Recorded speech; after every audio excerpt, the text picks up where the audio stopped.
Welcome to the political side of YouTube. I'm your host, JD Sweets of JD Feed. And Elon Musk has just bought Twitter. Now, before I let the video start, quick disclaimer. This video is made up but nothing but facts, nothing but unbiased takes, and my opinion. My opinion is in fact right, so if you disagree with my opinion, then you're wrong and you don't like facts. Yeah, let's get into this. So basically, Elon Musk just bought Twitter for $44 billion, like $55 per share, and owns it. And people are kind of mad on the left, and people are, or not the left. I mean, the extreme left. Like, I'm not trying to like make it seem as most leftist people are like outraged by this. I think most people on the left that aren't extremists are just like whatever. Somebody who doesn't agree with my opinion sometimes just bought Twitter, and he wants to make sure that all views are assured. What extreme people on the left and right don't realize is there's censorship on both sides, and Elon Musk is widely like unbiased. I mean, he just sheds light. He criticizes both right and left. I'm pretty sure he criticizes everybody, which really makes him the target of everything, because he doesn't give a crap. People get mad that they can't control him, honestly. And I'm not a big Elon stan or fan. I just see some things he did, like buying Twitter, or like launching a spaceship, making SpaceX, making Tesla. He's made great achievements, and he knows how to run companies. That's pretty much all I know about him, and some of his backstory or whatever. But this has made him a target because they can't really control him, and they get mad because they're saying he's gonna let disinformation be on. But if you want to suppress any kind of speech, then go to North Korea, honestly. You can start a site for communists if you really want, instead of whining and complaining about it. But this has led people to get outraged on the extreme left, and people on the left and the right to kind of accelerate, I guess. And certain journalists and certain people said they're going to leave Twitter. How are you going to find an audience without Twitter? Nothing's this mainstream. Just like how you cannot really find an audience without YouTube if you get banned from YouTube, and all your IRL, if they have like all your accounts, you know how they can ban you in that way. Then you're not going to get an audience, honestly. Like Keemstar, he tried to make new ones and stuff, and nothing else was going until he made Drama Alert under someone else's name, and now he's like a millionaire. But anyways, that's pretty much why. In other news, the reporter Taylor Lawrence of the Washington Post, I believe, has her whole journey is like getting people to stop doxing, because she was doxed apparently for some stories, and she's scared there's out there because some IP pulling no life havers, yes, those type of people pull their IP, and she thinks they're gonna come kill them. I guess it's scary to have it out there. I'm gonna say it's pretty scary, but she doxed somebody. Yeah, her whole thing is crying about doxing. The whole thing is crying day after day after day. She always cries about doxing, how it's bad, and her whole reporting journey.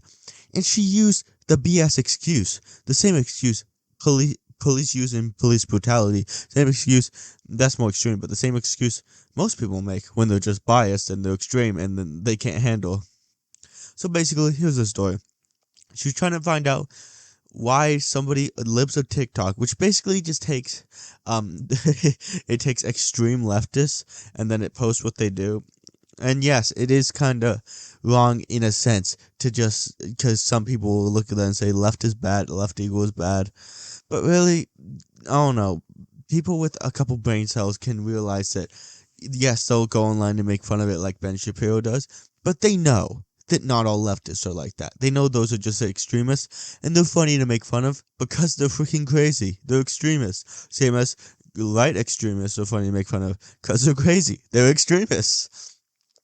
But yeah, she doxed somebody, and she doxed their family too. And I think she like put it on the internet or something, and like she recorded it. And she tried to say that it was her quote-unquote journalist duty, and that they often do this and try to track people down and do interviews. No. No. Being a reporter for one of the biggest and oldest current working posts in America ever, like it was made in like 1800s, like a little around when we were freed, actually. It does not give you an excuse. Same as being a cop does not give you an excuse to murder people. No, this was just not it. This is not good. She was just mad that they were posting things. And that some people with no brain cells could possibly think that that's all people on the left.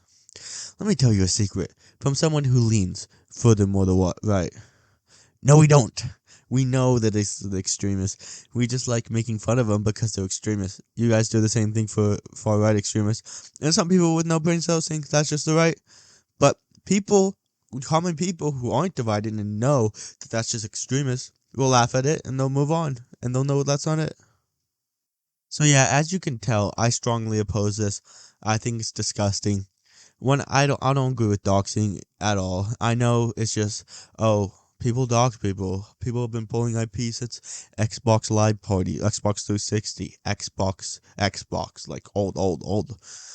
Yeah, I get it, just some degenerates, but it can be dangerous, and it's disgusting to me to stand against something further, and then just, it's in saying it's disgusting and cry over it, and then do the exact thing just because you're mad. It's not even a thing like, oh, I disagree with homosexuality, and now I've changed. No, it's just her being a brat and having double standards. That's my take on the situation.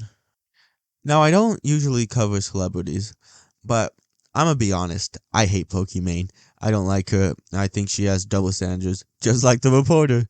But I usually cover this stuff on my main channel, but I'm gonna cover it for today's news since stuff's dry and I need some clout. Okay, but she tweeted out the uh big tweet, but it basically it's just the slurs are bad. You should stop using it in the gaming community. It hurts uh minorities, it marginalized people. She said, but here's the thing: I've stated time and time again, if somebody's feelings on the internet are hurt on the internet, they shouldn't be on the internet because that's where people are most vocal because they don't get real life consequences unless they're a public figure. And two, weren't you the chick who said only lame N-words say that S-word? I'm not taking advice from you, Pokimane. You, XQC, and Ninja should stay out of politics because it's not your field. And yeah, express your opinion, whatever. But we all know you're just doing this for clout because you know that everybody hates you. Maybe you're tired of just having simps as your main sub, or just people who want to watch Fortnite. Are you being political now? Like when people say this, and there's always clips of counterparting things, like Pokimane saying the N-word, XQC accusing Show Speed of saying oh, it's so bad that he said for her to basically like make him food or wash clothes for her husband, when he said women can't drive when he was driving in GTA Online and it was a girl who bumped into him. What? So honestly, guys, stay out of this. Just don't. Alright, boys, pretty much the news for today. Subscribe if you want to listen to unbiased news. Yes, it might be biased in the fact that it's my own opinion and it's influenced thus by my opinion, but I won't twist the truth because I value the truth here at JD Feed, and I value my time, unlike that reporter, unlike Pokimane, unlike XQC. So honestly, just subscribe. Your grandkids will thank you later, and you'll definitely be thanking me later. Alright, that's pretty much it, and I'm out. Peace!